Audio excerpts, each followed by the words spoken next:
It had been a long time since Ellie had visited her grandmother's house, that old property in rural Ohio that always seemed frozen in time.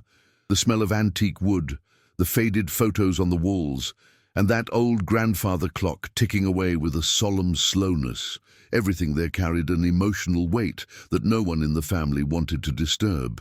But after Grandma suffered a minor fall and was hospitalized for observation, Ellie volunteered to help clean and organize things. After all, some part of her sensed there was something there waiting to be discovered. The attic was dark, silent, and covered in dust. The floorboards creaked beneath her feet, and each box felt like a piece of the past, forcibly hidden. Ellie pushed a heavy wooden chest into the center of the room. It was old, unpadded, but covered in a cloth embroidered with the initials MJ, a mismatched family name. It was strange enough to make her heart race. When she lifted the lid, she had no idea what she was about to find. Before I continue, I want to say that I ask God to bless you with all His infinite love, giving you much health, peace, joy, and faith, for we can never lose faith in God, for He will never abandon us. For His love is eternal and infinite. I also want to take this opportunity to ask that you like the video and subscribe to the channel. It helps me a lot. Thank you. Now hold on tight. Because what was inside that box wasn't just old, it was dangerous. There, among yellowed letters and a silver brooch with a blue stone, lay a small Bible, its pages stained with dried tears. But what caught her eye most was a thick envelope, neatly tied with a red bow. The cursive writing on the outside simply read, "To be read at the right time." Ellie hesitated. Who was it intended for? And was it already the right time? Upon opening the envelope, the smell of old paper brought a sensation Ellie couldn't explain. The letter was long, full of emotion, but written by someone who seemed to have experienced a great loss. The name signed at the end wasn't that of anyone she knew. And, to her astonishment, the text spoke of a baby who could never be known. Something began to burn in her chest. This couldn't be true. Her granddaughter, now teary-eyed, held the paper as carefully as if it were made of crystal. Her heart pounded, and each line seemed to whisper secrets no one had ever told. Did she keep this from the whole family? Ellie wondered quietly. But why? And more importantly, who was this person called James? As she descended from the attic with the letter in her hands, Ellie felt a mixture of indignation and pity. How could someone hide something so important for so long? That name, James, echoed in her head like an endless riddle. She couldn't wait to confront her grandmother, but she knew it wasn't time yet. The woman was in the hospital, and the doctor had recommended complete bed rest. So Ellie decided to investigate on her own. She grabbed the rest of the box, went down to the basement, and began sorting through it item by item, as if putting together a puzzle. Each object had a story, and the most curious was a photograph torn in half, hidden inside an old book. Only one face was visible, and it wasn't her grandfather's. He was a tall, dark-haired man with sad eyes. He wore a 1960s military jacket and smiled melancholy. Ellie froze. That image contradicted everything she knew about her grandmother's youth. She always spoke fondly of her late grandfather, but she never mentioned another man. Never. With a heavy heart, Ellie looked back at the photo. On the back, a handwritten inscription read, "We will meet in God's time, J." Was that a code, a promise, or perhaps a goodbye? Ellie knew she wouldn't be able to sleep until she discovered the truth behind this story. The next few hours were consumed by tireless searching. Ellie rummaged through more books, more boxes, and found an old leather-bound diary. It was Grandma's, but the pages were torn or stuck together, as if someone wanted to erase part of their own history. It hurt. It felt like betrayal, but also like desperate curiosity. Opening a page hidden at the end, Ellie read a sentence she couldn't forget. "The truth hurts, but silence destroys." It was like being punched in the gut. Grandma knew what she was doing. She had made a choice long ago, and now Ellie was on a mission to find out why. But where to begin? She looked at the brooch with the blue stone. She remembered an old photo in her grandmother's living room where she wore that exact adornment. It was her wedding day with her grandfather. What if that brooch hadn't been a gift from him, but from James? Suddenly, everything seemed upside down. Ellie then decided to search the attic for more clues. She returned upstairs with a flashlight and searched every corner. She found a broken music box, and inside, a ring engraved with the letters J&M. Her heart sank. Who was M? Could it be her grandmother, Mary? The music box played a soft melody, almost like a prayer. Ellie felt a strange peace invade her chest, as if God were showing her that she was on the right path, even if the road was painful. She knelt there and prayed, asking for wisdom, asking that if there was hidden truth, it would be revealed with love. In the hospital, her grandmother was still sleeping. The nurse said she had whispered a name in her sleep, and guess what it was? Yes, James. It confirmed everything Ellie feared, and at the same time needed to hear. It was real. James existed, and he was deeply connected to the family's history. And the scariest thing, no one in the family had ever heard that name before. Not Ellie's mother, not her aunt and uncle. It was as if an entire chapter of Grandma's life had been deliberately erased. But why? Shame? Fear? Or was it to protect someone? Determined, Ellie began searching online. She typed James, followed by the last name that appeared in a letter. She found an obituary. The death date was only 2 years old. That meant he had lived until recently. She might have known him, but what truly broke Ellie's heart was the last sentence of that obituary. Survived by no known family. She burst into tears. If James was who she thought he was, he died alone, unaware his family existed, or worse, knowing and being kept at a distance. At the bottom of the main letter, Ellie found another clue. The name of a church. St. Andrew's, Cincinnati. Perhaps that was where it all began, or ended. She didn't hesitate. She got in her car, braved the 3-hour drive, and headed there. The church was still standing. Upon entering, she felt something inexplicable, as if time had stopped. There, in the old archives, she asked to consult membership records from the 1960s. The volunteer hesitated but relented, and what Ellie found made her hands tremble. A baptismal record with James's name, and next to it, another name. Mary Johnson, his grandmother, signature and all. There was no denying it anymore. They had shared something deep, perhaps a true love, perhaps something even more complicated, but certainly true. The big question now was, what happened to that love? Why did she end up marrying another man? And why had she kept this secret for 50 years? Ellie knew she was still far from understanding everything, but one thing was certain. Her grandmother's life was much more complex than it seemed. On the way back, as the sun set on the horizon, Ellie wept silently. She wept for her grandmother's pain. She wept for James. She wept for her family. But deep down she felt God guiding her steps. She just had no idea that the greatest secret was yet to come. Ellie arrived home late that night, her eyes red and her heart aching. She could still smell the old wood from the church clung to her clothes. Confirming that name in the records had shaken everything she believed about her own family. But little did she know there was still more to discover, and that her grandmother's attic still held another layer of secrets. The next morning, unable to sleep properly, Ellie went back up to the attic with a flashlight in hand and her heart pounding. She was determined to search everything, down to the last piece of paper. It was then that she found a small iron box hidden under some loose flooring.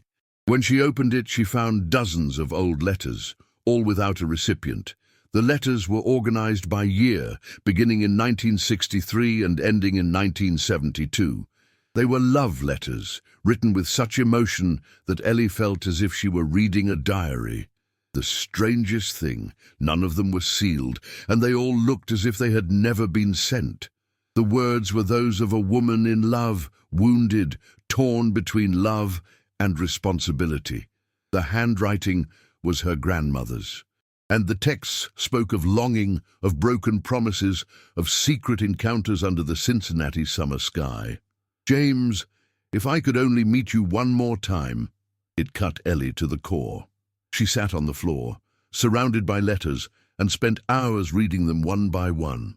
Emotions leaped from the paper. The pain was almost palpable. But the question kept gnawing at her. Why were these letters never sent? Why did her grandmother write them, but never had the courage to deliver them? Among the dozens of pages, there was one with a dark stain, as if it had been wet with tears. There, the grandmother confessed that she had made a choice, one that would change the course of their lives forever. "James, I agreed to marry Richard, but that doesn't mean I've forgotten you." Richard was her grandfather's name. The man everyone had always admired. Fair, honest, hard-working. Ellie felt confused, as if she were betraying his memory just by reading this, but she couldn't stop. The story was unfolding before her. Like an old movie, no one had the courage to finish. In one of her last letters, her grandmother wrote something Ellie would never forget. "You were my first love, and perhaps my last. But God wanted my cross to be different." This hit Ellie hard. Her grandmother had faith. She knew her choices weren't just emotional, but spiritual, and that, in a way, hurt even more. Ellie put the letters back in the box, but set aside one in particular. It was different. It had a more recent tone, as if it had been written long after the others. And the signature at the end was unusual. "With eternal love, M." It was as if her grandmother had written it when she was old, with her heart still stuck in the past. Curious, Ellie took the letter to the hospital. Grandma was still sedated, but as she read excerpts of the text aloud, she saw something strange happen. A tear fell from the sleeping woman's eye. That was enough. Ellie knew she had to keep going, and that somehow Grandma was there, listening to everything. She then sought out the head nurse and asked to speak with the hospital chaplain. She needed to understand how to deal with all of this. The chaplain, a kind man named Pastor John, listened attentively. Afterward, he said a simple phrase: "Truth always finds a way to be born, and when it is born, it heals." This struck a chord with Ellie. It was true. The truth heals, even if it hurts, even if it has consequences. So she went home, prayed hard, and asked God for wisdom to understand what to do with all those letters. And it was there, kneeling beside her bed, that she felt an inexplicable peace invade the room. That night, Ellie dreamed of an open field full of yellow flowers and a man with his back to her walking in the distance. When she called to him, he turned and smiled. It was James, and beside him, a young woman with a face just like her grandmother's, only younger. She woke with tears in her eyes. Perhaps God was showing her something. Returning to the attic the next day, something told her there was more. And there was. Behind a loose wooden beam, she found a small diary wrapped in embroidered cloth. It was dated 1969, and there was the full account of a pregnancy. Ellie felt the floor disappear. Grandma had become pregnant with James, but the child didn't survive. Ellie read with eyes blurred with grief, as her grandmother described the loss as a piece of the soul ripped away by the hands of time. That explained the hidden grief, the silence in her eyes. It was too much pain for one lifetime, but it also explained the reason for her faith. Grandma hadn't just relied on religion. She'd taken refuge in God to survive the guilt, the loss, the love she'd never experienced. Ellie felt for the first time not just compassion, but admiration for this strong woman who'd carried it all alone. She reread the letters again, now with different eyes. She understood that each word was a muffled cry, a silent plea for forgiveness. A conversation with God disguised as human love.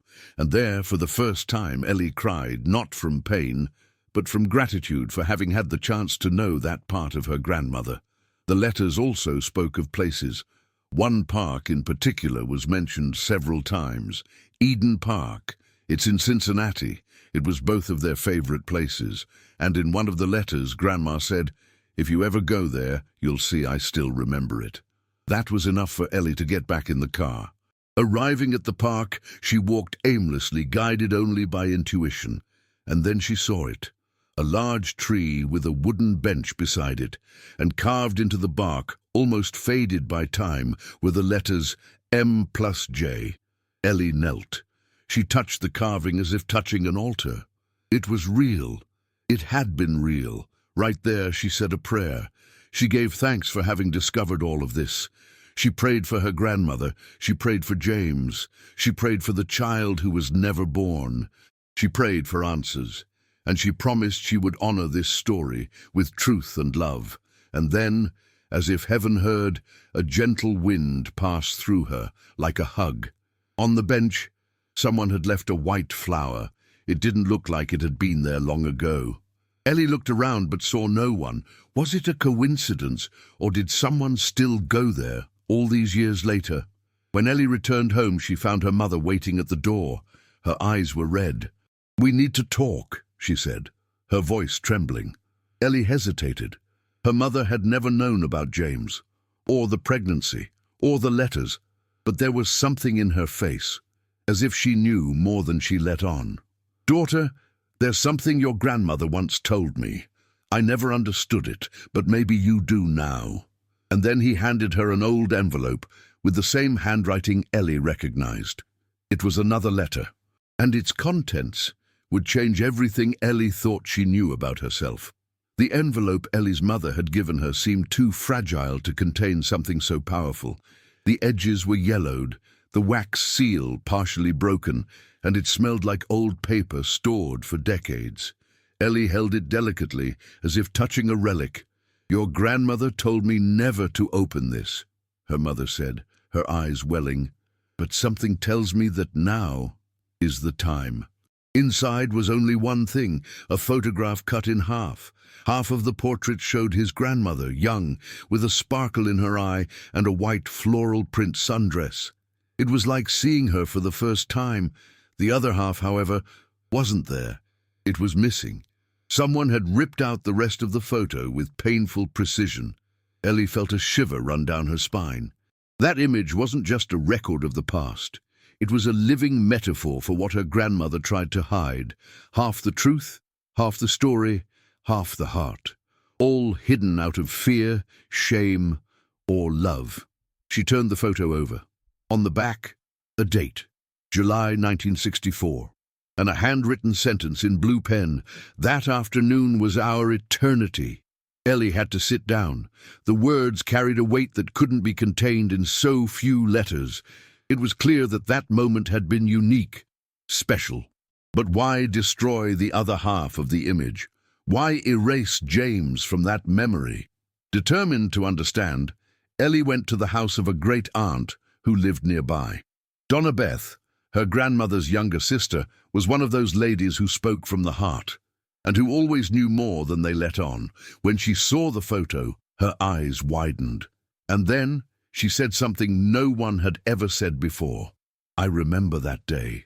It was your grandmother's wedding to James." Ellie froze. "To James?" she asked in shock.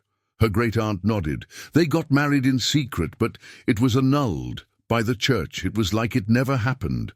That changed everything. The story Ellie knew was that her grandparents, Mary and Richard, had met young and married soon after. But now, an entire chapter had been erased. A secret marriage, an annulment, a forbidden love. And the inevitable question, why? Why did the church annul the marriage? What happened?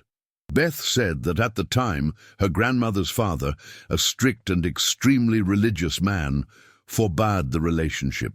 James was of a different denomination, and there were rumors that he came from a family with a troubled history. But Mary insisted. She even ran away with him.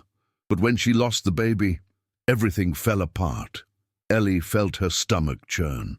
The pain of loss had destroyed everything, even the marriage. The annulment was a forced agreement. Her grandmother returned home, married Richard a few months later, and buried the past as if it were sin. But in her soul, it still lived. Her aunt handed over another old box filled with more photos. One showed Mary and James smiling, embracing in front of a small church. It was the same place Ellie had visited. She recognized the tree in the background. That story had happened there. And more importantly, it had been real, official, sacred. But why didn't she ever tell anyone? Ellie asked, her voice breaking. Beth sighed deeply. Because back then, a woman who made a mistake carried the weight of it for the rest of her life. And she thought she'd wronged God, so she tried to rebuild her life with guilt and silence. Back at the hospital, Ellie saw her grandmother with new eyes. Now she saw a woman who wasn't just her grandmother. She was a young woman who had loved, who had suffered, who had lost, and who had survived. She wanted to scream that it was okay, that she was forgiven, that she was loved, but all she could do was hold her hand. That night, Ellie couldn't sleep. The image of the torn photograph wouldn't leave her mind, so she decided to look at the old wedding album that always sat on Grandma's bookshelf. And there, in a hidden compartment, was the other half of the photo, tucked away, folded and protected. As she joined the two halves, Ellie's heart raced. The complete image now showed James in a blue suit, smiling as if the world had stopped. He held his grandmother's hand tenderly, and she looked at him as if she were looking at the sky. It was love. That simple, pure love, lost love. At the bottom of the album cover, Ellie found a note taped with old tape. There is no sin in love, only in lies. And beneath that, forgive me, James. I still dream of us. Ellie cried like a child. Her grandmother had tried to erase it, but couldn't. Her heart resisted. Once again, Ellie returned to the park. She took the two halves of the photo and sat on the bench in front of the tree. She looked up at the sky. She said a silent prayer. Lord, she lived what she could and hid what she had to hide. But I'm here to tell the truth. And the wind blew like an amen. At the hospital, Grandma's heartbeat began to drop. Ellie was urgently called. Upon arriving, she saw the woman with half-open eyes. For the first time in days, she spoke. Did you find the letters? Ellie nodded, crying. Grandma smiled weakly. So now I can rest. Ellie held her hand, pleading, I still have so many questions, Grandma. But the woman just squeezed her fingers and said, You already have all the answers. They were inside me. And now, they're with you. It was at that moment that the machine next to her began to beep slowly. The medical team rushed in. Ellie was pulled away, but she kept her gaze fixed on her grandmother. She knew this was their last goodbye. And even though his heart was breaking, he felt a strange peace, as if Grandma's mission was over. And now it was hers. As she was leaving the hospital, a gentleman discreetly approached her. You're Mary's granddaughter? Ellie was surprised. Yes. Why? He opened his wallet and showed her a photograph. From his youth, it was James. I'm his brother. He told me everything. And he asked me to meet you two someday. The shock was immediate. Did James have a brother? And did he know about Ellie? He died of a broken heart, but he left something for you. The man handed her an envelope. He knew you would find out someday. Ellie trembled as she opened it. Inside was a letter, and the first sentence read, If you're reading this, then love one. The envelope left by James's brother seemed to vibrate in Ellie's hands.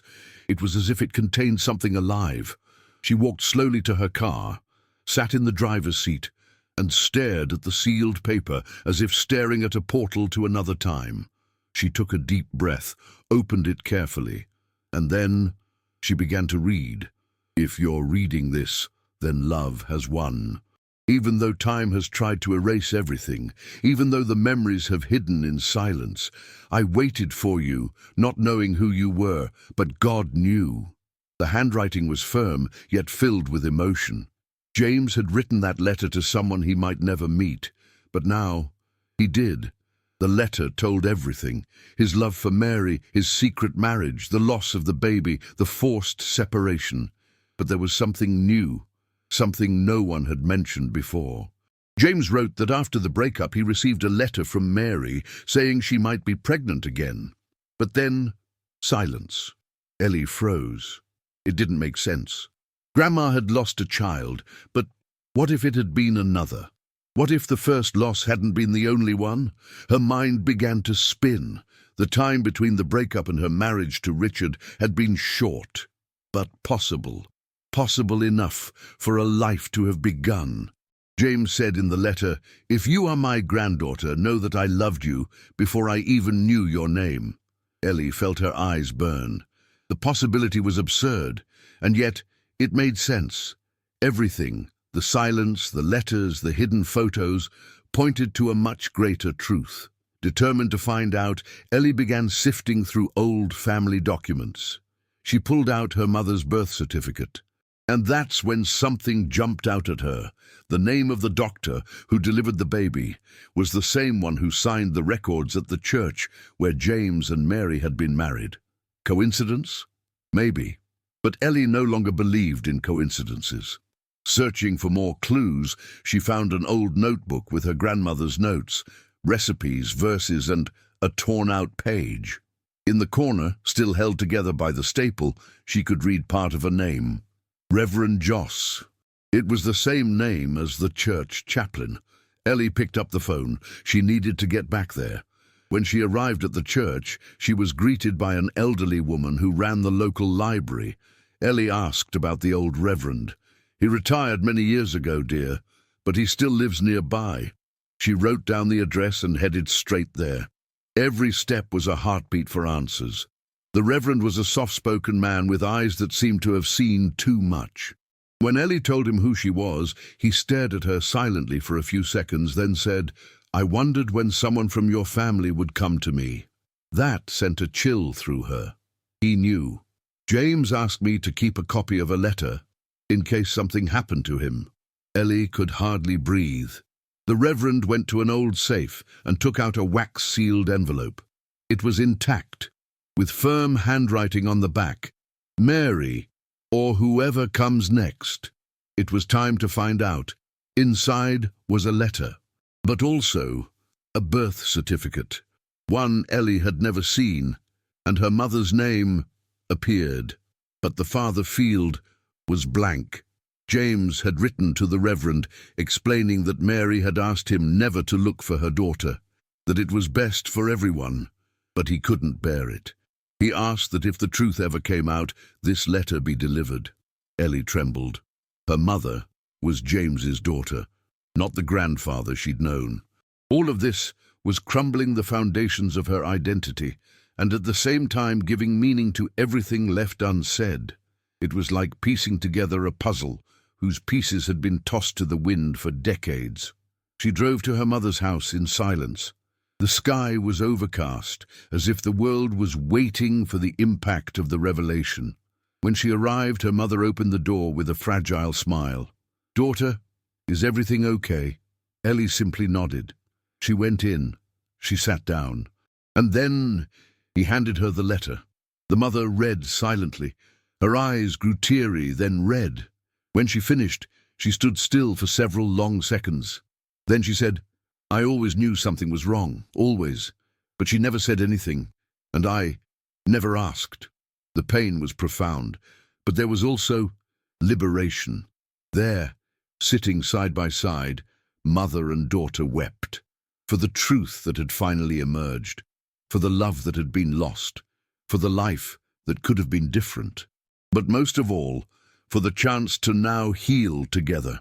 Ellie held her mother's hand and said, "You haven't lost anything. You've gained a father, even if it's late." The two decided to do something symbolic. They went to James's grave, now covered with a bouquet of white flowers, and left a new photo there of the daughter and granddaughter he never knew, and a note. "Your name was forgotten for many years, but now it will be remembered. By us, with love." And as the wind blew gently through the trees, Ellie knelt and said a prayer.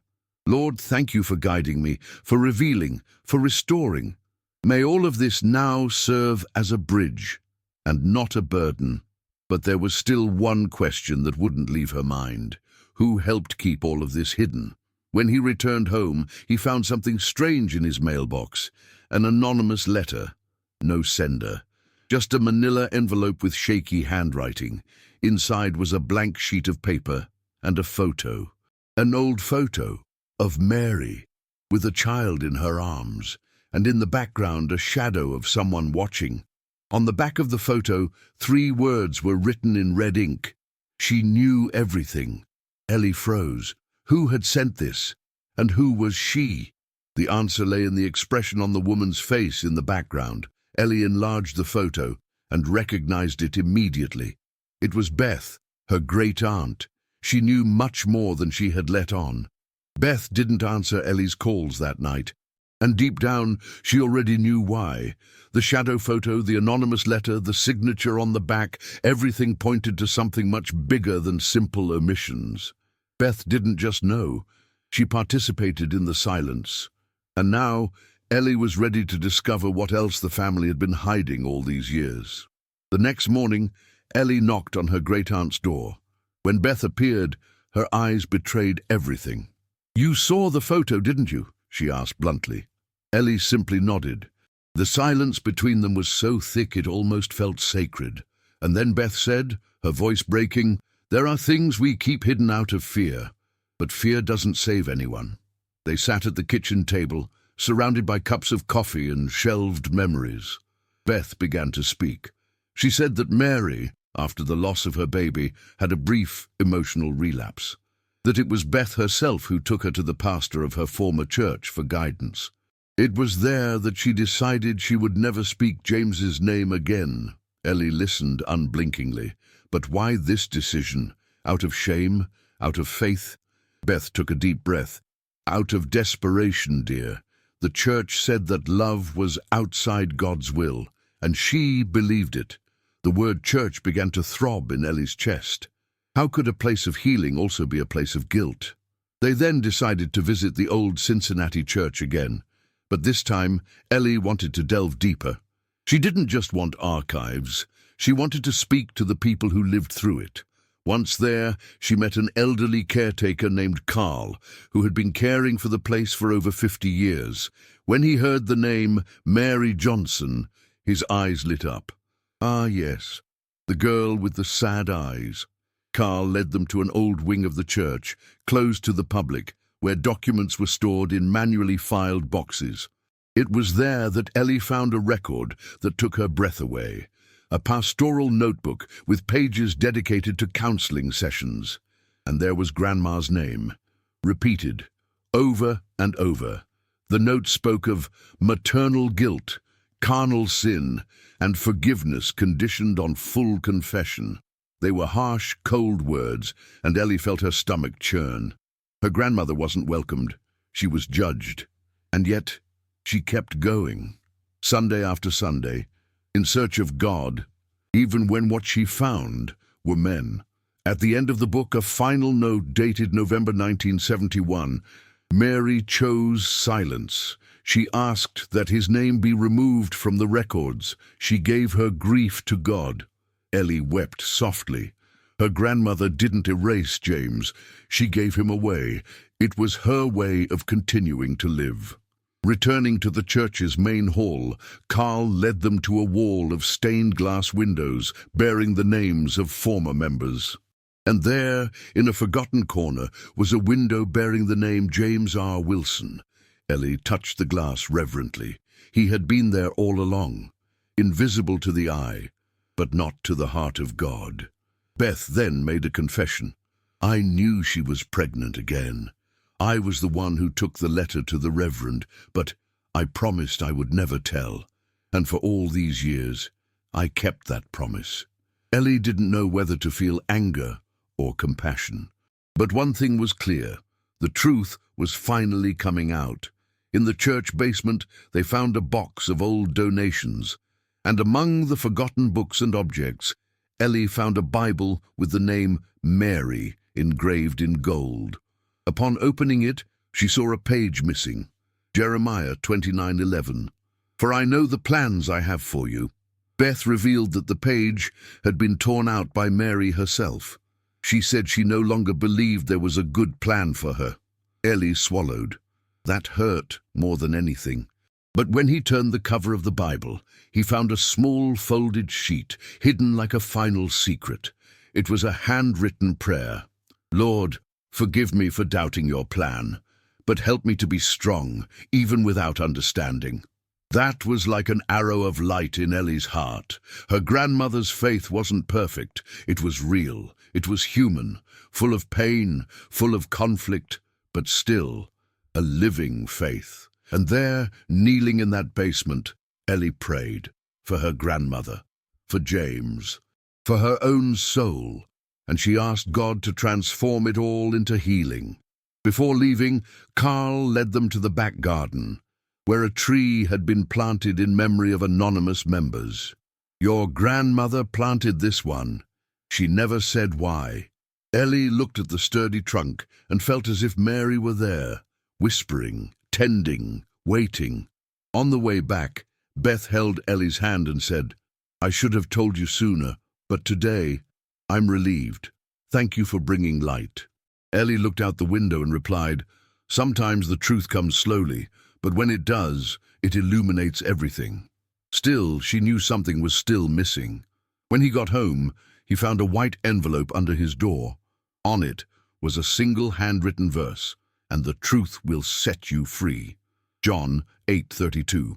No return address, no signature, but inside, a folded piece of paper with a short message. Ask the nurse at the hospital. She knows what Mary left for you. Ellie rushed back to the hospital that same day. The head nurse recognized her and smiled sadly. She asked me to deliver this at the right time. Then she pulled out a sealed envelope from a drawer, handwritten with Ellie's name. Ellie could barely hold it. It was from her grandmother, directly to her. She opened it carefully. Inside was a necklace with a small cross-shaped pendant, and a letter written in Mary's firm handwriting. If you're reading this, it's because God has led you here. I've made many mistakes, my granddaughter, but you are my redemption. Ellie burst into tears. Mary continued, for years I feared being forgotten by God, but you reminded me that His love is greater than any mistake. Thank you for not giving up on the truth. Thank you for seeing me. It was as if heaven had opened, as if the Holy Spirit had descended into that quiet room. And at the end of the letter, a final line, written with a visible tremor, promise me you'll tell this story. Because other women need to know too, that God forgives and loves and waits. Ellie clutched the paper to her chest, weeping, promising, and feeling like her mission was just beginning. Life was slowly beginning to fall into place after so many discoveries, but Ellie felt something still lingering in the air. It was as if, even after all the letters, photos, and confessions, there was one last character waiting to enter the scene, and he appeared in the most unexpected way possible. It was a rainy afternoon. Ellie was organizing her grandmother's boxes to take some of them to her own attic when the doorbell rang. Opening the door, she was met by a man in a dark suit, a fedora, and a gold watch gleaming on his wrist. He was holding an envelope and had an expression that mixed pain and relief. Are you Ellie Johnson? He asked, his voice firm but cracking. She nodded. I need to talk to you. It's about James and Mary. Ellie froze. Who was that man?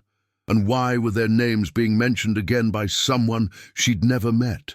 They sat in the living room with a cup of tea and a heavy silence.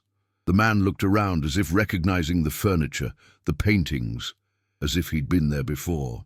My name is Arthur. I'm a retired lawyer, and I was James's best friend.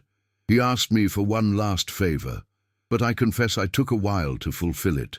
Arthur explained that James had written a will, not financial, but emotional, a recorded account with clear instructions. If Mary dies without telling the truth, seek out her granddaughter. She will find meaning in what I left. Ellie listened to it all, her heart racing. It felt like a movie. except it was her life.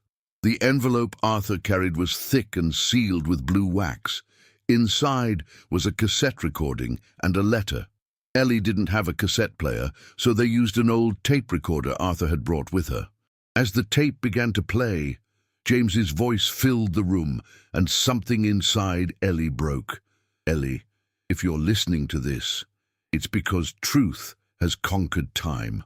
I loved your grandmother more than anything in this world, and what I'm about to tell you now could change everything you believe. His voice was calm but charged with emotion, and then he revealed something that not even Mary had mentioned. James said that after the breakup, under pressure from the church and his family, he tried to move on. He got married and had a child. But the marriage didn't last. His wife left, taking the child with her, and he never heard from her again. I always felt like I lost two families, the one I should have had with Mary, and the one I had by mistake. Ellie was in shock. James had another son, a half-uncle she'd never met. This person's existence changed everything again. But there's more, the recording continued. Before Mary married Richard, we saw each other one last time, and she told me something that left me speechless. James said Mary tearfully confessed that she was pregnant again, but scared, she decided not to go through with it. She asked him never to contact her again. He said he would do whatever it took to save her family, and he respected her. But my heart was never the same. Arthur paused the tape. There's more, but first I want to show you something. He pulled a small velvet box from his pocket. Inside was a gold watch inscribed, "To J with eternal love, M." It was the same watch James wore in all the photos. Arthur said, "He asked that this be given to whoever finds the truth." Ellie held the watch with trembling hands. It was like touching time. Time that was never lived, time lost, but also time regained. Because now she knew this love hadn't been in vain, that despite all the silences, there was an invisible thread connecting everything. Until that moment, the tape continued. I write to you, Ellie, because I believe you are the bridge between two worlds, the world of pain and the world of redemption. Don't let this story die with us. Tell it, share it, and most importantly, to forgive. James's voice trembled. I made mistakes too. I ran away. I kept quiet. But my love was real. At the end of the recording, Ellie and Arthur fell silent. He then revealed that James had tried to reach Mary several times over the years. He'd sent letters, tried to visit, but he was always blocked by someone. And one time he told me he suspected Beth. Her name kept coming up. Always her. Arthur then handed over a second envelope sealed with red tape.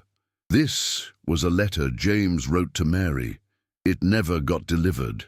Ellie opened it carefully, and what she read made her cry in a way she had never cried before. Mary, if you still carry our love in your heart, know that I forgive you, and that I'll wait for you, even if it's in heaven. The handwriting was firm, but the stained paper betrayed that those words were written with tears. And there, at the end, a final sentence. Promise me you'll tell our granddaughter she deserves to know who you truly were. Ellie didn't know whether to laugh or cry. It was all so intense, so sacred. She felt as if God were guiding every detail. As if this story were much bigger than she could have imagined, and yet there was a burning question in her heart. Who was James's other son? Where was he? Arthur said that before he died, James had managed to locate the name of the woman who took his son away. Her name was Margaret Lee. She lived in Michigan, and she had a son named Daniel. Ellie wrote down the name as if on a divine mission. She had to find him. That night, Ellie didn't sleep. She stared at her gold watch in the lamplight. Its soft ticking sounded like a prayer, a beat of hope, and she felt the next step was inevitable, finding out who Daniel was, and if he knew anything about James. But before that, Ellie decided to confront Beth. She couldn't put it off any longer. When she arrived at her great-aunt's house, she found her sitting on the porch as if she'd already been waiting. Ellie showed her watch. She showed her the letter. She showed her the recording. And she asked, "Why? Why did you hide all this?" Beth cried. For the first time she cried without a mask. "Because I loved him too," she confessed. "Not like he loved your grandmother, but in a different way, and I never felt the same way." That was a blow. An unexpected turn of events. Her silence had a name: jealousy. "I messed up. I deleted letters. I intercepted calls. I did what I thought was right, but it was just selfish." Ellie listened in silence. There was no more judgment, only pain and compassion. The story was now complete, or almost, because Daniel still needed to be found. It was as if everything had led up to this. All the letters, the secrets, the church visits, James's words, the gold watch, everything seemed to point to this moment. Ellie entered the hospital room with trembling hands and a pounding heart. Her grandmother was awake, frail but lucid, and when their eyes met, something sacred happened. Mary smiled with the lightness of someone who no longer needed to pretend. "You found it, didn't you?" Ellie couldn't hold back the tears. She just nodded. "I know I should have told you, but fear held me back for so long." Mary's voice was a whisper, but each word carried weight, as if from a book of confessions sealed for decades. Ellie held her hand. It was thin, light, but still filled with warmth. "Grandma, I know everything. I heard the tape. I read the letters. I knew James, even if it was late." Mary closed her eyes for a second, and 2 silent tears slipped from the corner. "He was a good man, and I broke his heart." "He never stopped loving you," Ellie said, her voice breaking. "Even after everything, he made that clear, in every word." Mary turned her head slowly. She stared out the window, as if seeing the past rushing past. "You know what's worse than losing someone? It's losing yourself, trying to protect everyone, except yourself." Ellie then took the watch from her pocket. She placed it in her grandmother's palm. And there something changed. Mary clutched the object to her chest, as if embracing a part of herself she had forgotten. "I gave this to him at our wedding. I thought I'd never see it again." Her voice trailed off. The pain came like a tidal wave. "He wanted you to know he forgave you, that he understood, and that he was waiting for you, even if only in heaven," Ellie said, feeling the air leave her lungs. Mary closed her eyes for a few seconds and whispered, "Then I can go in peace." But Ellie reacted, "Not yet. There's more." The young woman took out the certificate, the Reverend's letter, the photo of the 2 halves joined together. She placed everything on the bed, like an altar. Mary looked at each item with teary eyes. She touched each piece of paper as if revisiting entire chapters of her soul. "You found everything," she said. "Everything I hid, even from myself. Why didn't you tell me? Why didn't you tell my mother? She deserved to know she was the daughter of a man who loved her, who didn't abandon her." Mary shook her head sadly. "Because she was all I had left. And I was afraid I'd lose her if I knew she was born of a love that didn't survive." Ellie took a deep breath. "But that love survived. Somehow, it survived in me, because I went all the way, and God guided me every step of the way, even when it hurt." Mary held her granddaughter's hand tightly. "You have a strength I never had, my dear. You are the answer to the prayer I cried on the church floor, not knowing if God still heard me." And then Ellie asked the question that had been on her mind. "Grandma, did you have another child with James?" Mary didn't answer right away. She just stared out the window. And then, in a whisper, "Yes, I gave birth alone in a small hospital, and heartbroken. I let him be adopted. I couldn't take it. I thought it was better this way." The revelation was like a silent bolt of lightning. Ellie couldn't speak. He just stared at his grandmother, trying to comprehend the depth of her pain. "His name was Daniel," Mary continued, "but I never knew where they took him. I just prayed to God that someone good would find him. Grandma, he exists. I found out.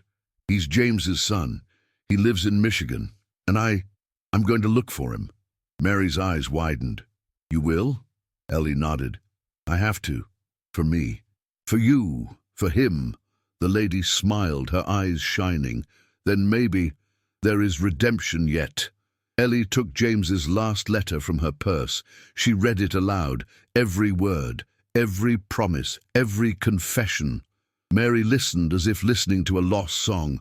When she finished, the woman closed her eyes, clutched the watch to her chest, and began to pray quietly. "Lord, thank you for letting me live this long, for this granddaughter, for this chance, for this forgiveness. I am yours, even imperfect, even repentant. Thank you for not giving up on me." And there, in that simple room, God's presence seemed more real than in any temple. Ellie prayed too. Kneeling beside the bed, she wept softly. She asked for strength, peace, and wisdom. She asked that her grandmother no longer suffer. She asked Daniel to forgive them. She asked that all of this serve to restore and not to hurt. The pain could not have been in vain. That night, Mary fell asleep. But first she held Ellie's face in her hands and said, "You are my redemption. Go, find your uncle, bring him home, bring peace where there was once silence." And then she smiled, a light smile, almost heavenly, like someone finally breathing a sigh of relief. In the hospital corridor, Ellie sat alone, still feeling the warmth of her grandmother's hands. She knew this might have been her last moment of complete lucidity. And now, the story was in her hands. The mission had been delivered, and she couldn't back down. The next day dawned with grey skies, but Ellie's heart was clear. She packed her bags, grabbed her documents, and left for Michigan. In the passenger seat, her gold watch ticked away, and she knew something extraordinary was about to happen, and this story wasn't over yet. The sound of the record player playing an old Sam Cooke record echoed through Mary's memories.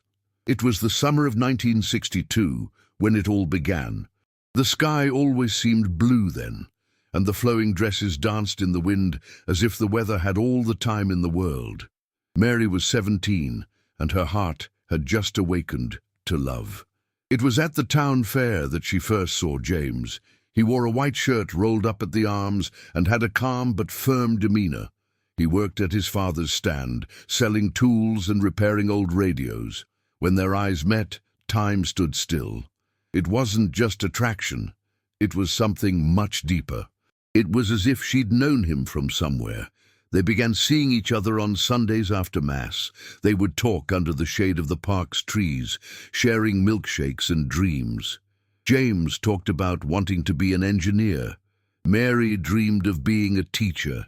It was an innocent love, but with an intensity that defied logic. And that frightened her. Mary knew her family would never accept it. James came from a neighborhood on the wrong side of town, as they called it. He was Baptist, while her family was devout Catholic. In those years, this was more than a difference. It was almost an insult. Still, they continued seeing each other. In secret, each encounter was a miracle. Summer turned to autumn, and feelings only grew stronger. James gave her the family's gold watch. He said that one day, when they had a house, she would hear its ticking as he tinkered in the garage. "That sound will be our future," he said. Mary believed it, with all her heart. But the letters began to be intercepted. Mary's father found out. He threatened to throw her out of the house if she continued the relationship. "You'll destroy our reputation," he screamed. She cried, but she wouldn't give in. Her love for James was stronger than any threat, at least for now. It was Beth who helped with the secret notes, delivered through cracks in the windows, wrapped inside cookbooks. But little by little, even Beth began to pull away. The pressure from family, church, community, it was too much. Mary felt the whole world was against her. But in James's arms, everything made sense again. That Christmas, James proposed. No ring, no jewelry, no witnesses. Just the two of them, kneeling in an empty church pew. "Will you live a real life with me, not just a show?" Mary said yes with tears in her eyes. They were married weeks later, in secret, in a simple ceremony with just the pastor and an open Bible. But the dream was short-lived. Shortly thereafter, Mary discovered she was pregnant, and with the news came fear, the dread of being rejected, expelled, condemned, and that's exactly what happened. When she told her parents, the response was an ultimatum. Either she renounced James, or she renounced her family. James wanted to run away with her. He said they could start over in another state, far from everything. You and me against the world. But Mary hesitated. Fear overcame her. And in that hesitation, everything collapsed. The first loss came like a lightning bolt, a bleeding, a hospital, and a goodbye without a goodbye. Mary sank into silence. He'd broken up with James. He'd asked the church to annul the marriage. He'd torn up photos, burned letters. But none of this could erase what they'd experienced. The pain was like an echo returning to every corner of the house. And then Richard appeared. Richard was the son of her father's best friend. A good, stable, trustworthy man. The family encouraged the marriage as a way to restore honor. Mary relented, but inside her, James still lived, and always would. They were married in a ceremony full of pomp, forced smiles, and calculated blessings. No one mentioned the past. No one looked them in the eye. Mary tried to convince herself she was doing the right thing. But at night, she wept silently, hearing the echo of broken promises. A year later, she discovered she was pregnant again. This time with Richard, or at least that's what everyone thought, but the timing didn't add up. The child born was James's, and Mary knew. She always knew. She carried that secret like a cross, and she never told him, not even her husband. Richard raised his daughter with love.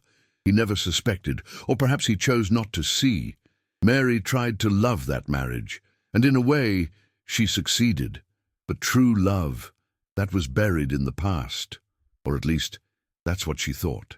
James never remarried for love. He had other relationships, but he always kept her letters. He also tried to live, but his soul was tied to a youth that time could not erase. They met only once, years later, at a fair. They exchanged a look, a sad smile, but they said nothing, and they went their separate ways.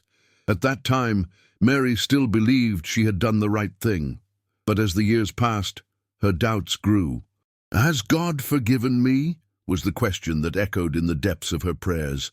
She served the church, volunteered, was a good wife and mother. But there was a hole inside her, and only God knew how big. Beth, who had seen it all up close, also carried her pain. And her jealousy. She wished she could have experienced that love. He never confessed it, but James knew, and so he walked away. The whole family sank into silence, each one with their own guilt, their part buried. And Ellie was born much later, but she inherited all of that. It was as if God had waited for the right moment, the right generation, the right person, to restore everything, to show that truth never dies. It just waits, and that true love, however forbidden, however silent, survives. Even in an impossible love. In the 1960s, Ellie always knew her grandmother had a Bible she wouldn't let go of. It was old, with a worn leather cover and pages marked by years of reading, prayers, and tears. It was kept in a box at the back of the closet, along with some family photos.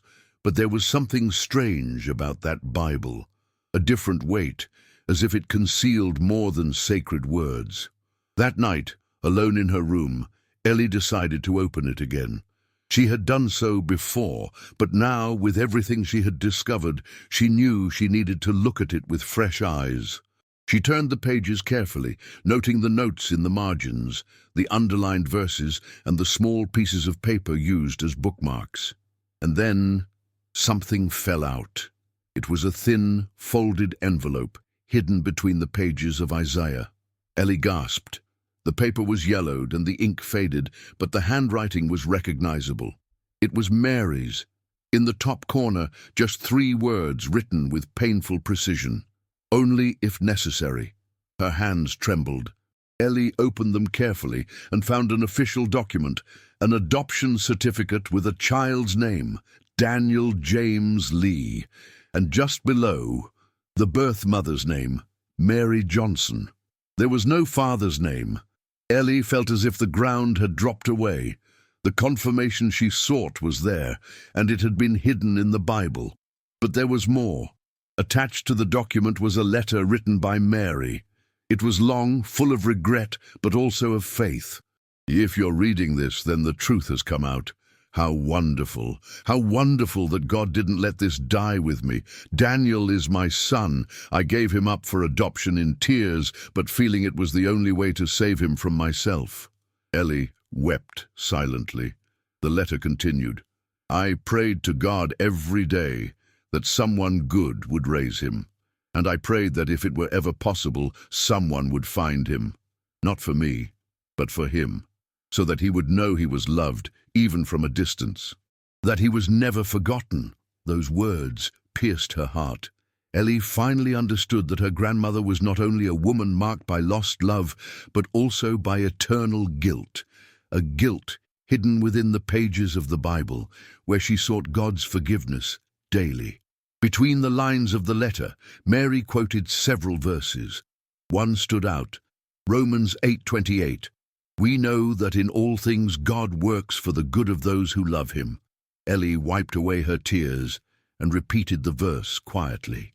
It was a prophecy, all of it, all the suffering. Now it was beginning to make sense. Ellie knew that certificate could be the key to finding Daniel. It was the only official document with his full name, date, and city of adoption. She grabbed her phone and searched online. And to her surprise, she found a matching name, Daniel J. Lee, a resident of Grand Rapids, Michigan. The next morning, Ellie embarked on a journey she felt was more than a quest. It was a spiritual mission. She carried with her the birth certificate, her grandmother's letter, and James's watch. In her heart, she carried faith.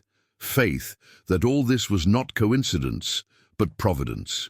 During the trip, Ellie reread the letter several times.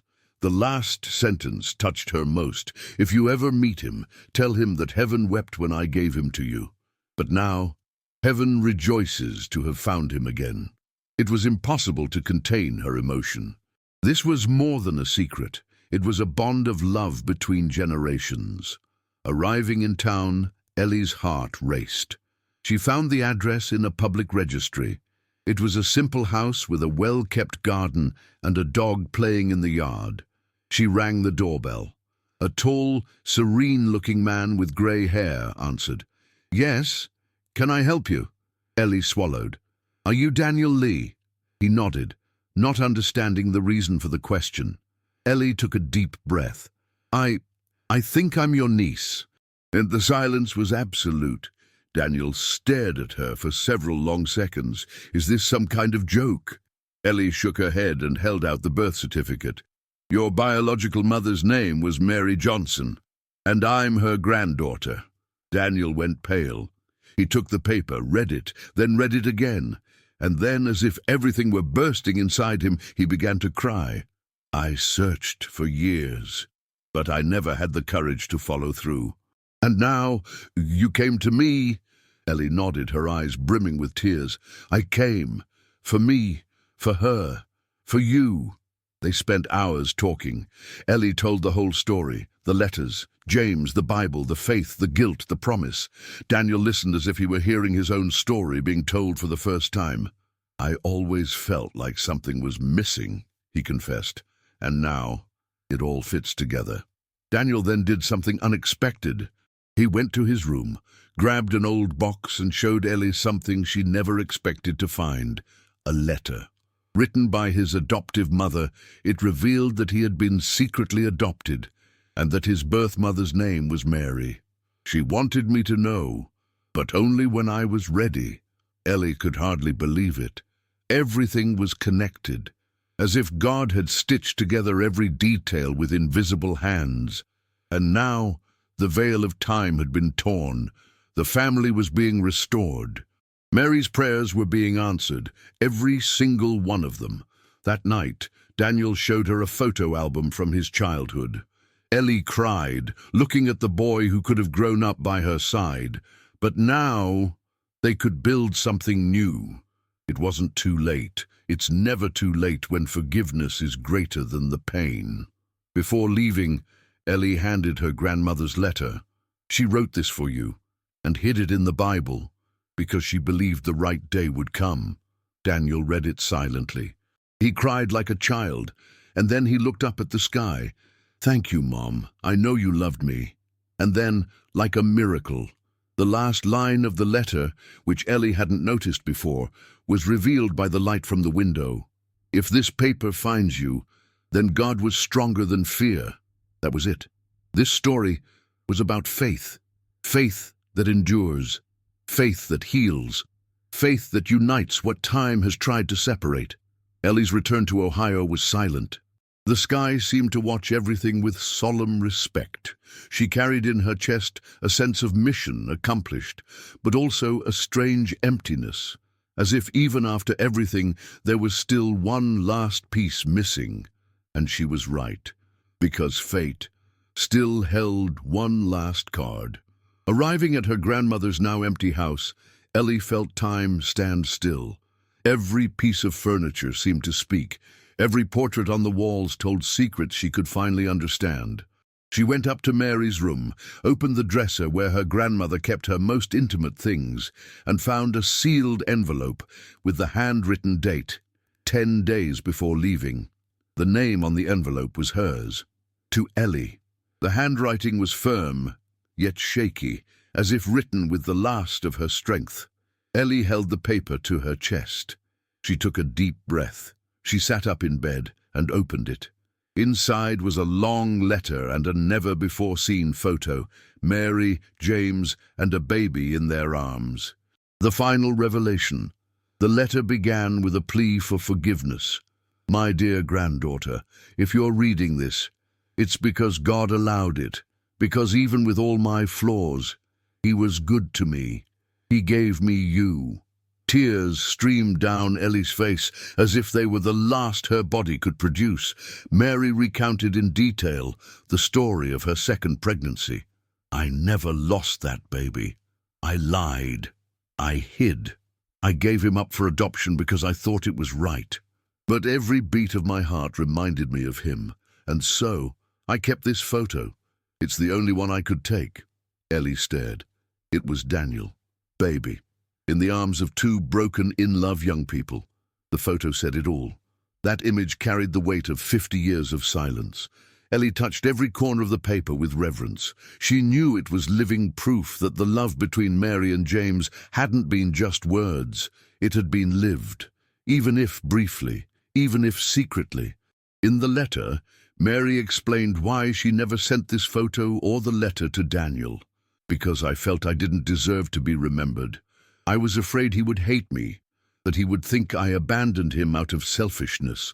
But the truth is that I loved him more than I loved myself." And then came the most profound request. "Ellie, if you decide to show him this letter, may it be when the Holy Spirit touches your heart, not out of haste, not out of guilt, but out of peace. Because peace is what I've always lacked, and you are the one who can bring it back." Ellie closed her eyes and prayed right then and there. She asked for wisdom, strength, and a sign. When she opened her eyes, the sun was shining on her grandmother's bed, exactly where the letter had been left. And at the bottom of the envelope, there was a verse scrawled in pencil, Isaiah 61:3, "And I will give them a crown instead of ashes." She knew what she needed to do.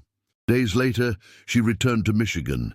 She took the letter, she took the photo. She knocked on Daniel's door, her heart racing. He smiled when he saw her, as if he'd been expecting it. Ellie handed him the envelope, her hands trembling.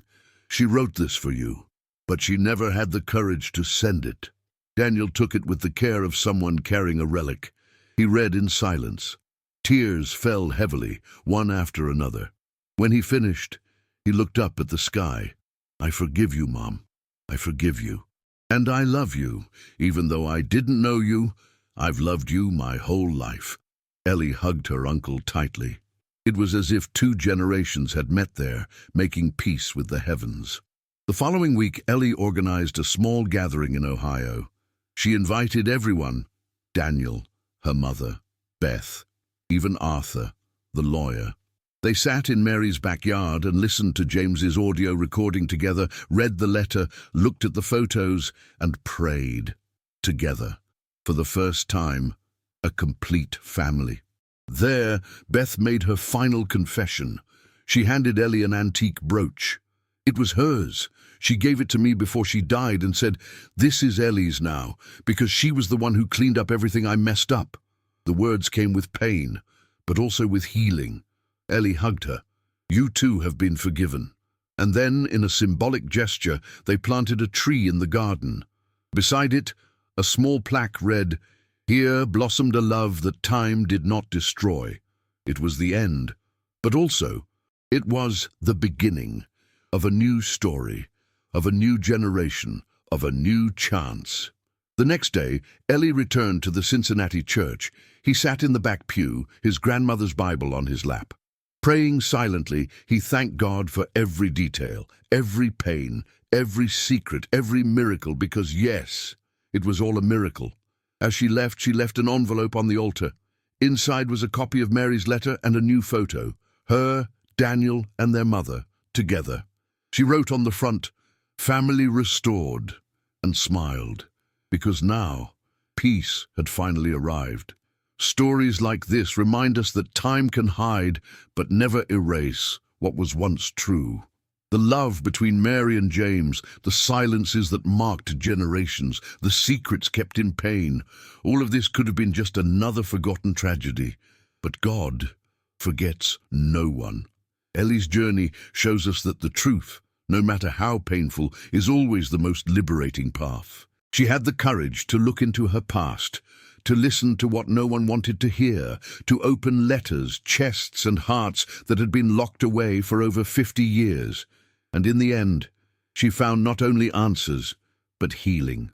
How many families live with open wounds, caused by silence, guilt, and regret? How many women, like Mary, harbor pain they never dared confess? And how many Elis are there out there, ready to restore what seemed lost? Perhaps you are one of them. Have you ever felt something similar? Have you ever felt like there's something unresolved in your family, something that needs to come to light? What would you do if you discovered you carried a hidden legacy, that your story is bigger than you imagined?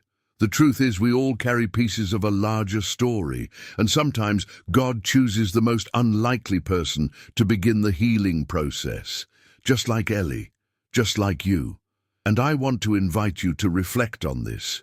Close your eyes for a few seconds, take a deep breath and ask, "Lord, is there something in my story that needs to be restored?" If the answer comes with a tightness in your chest, perhaps it's time to act. With faith, with love, with courage. Share your thoughts in the comments below. Have you ever experienced or witnessed a family secret that has affected generations? How did it affect you? Your story might help other women going through the same thing. And if this content spoke to you in any way, if it touched your heart, if it made you cry, remember, or even smile with longing, I kindly ask you, like the video, subscribe to the channel, and turn on notifications. This helps me continue bringing you real, moving stories that touch the soul and rekindle faith. Because above all, this story is about this: faith that doesn't give up, love that doesn't die, and a God who turns ashes into crowns.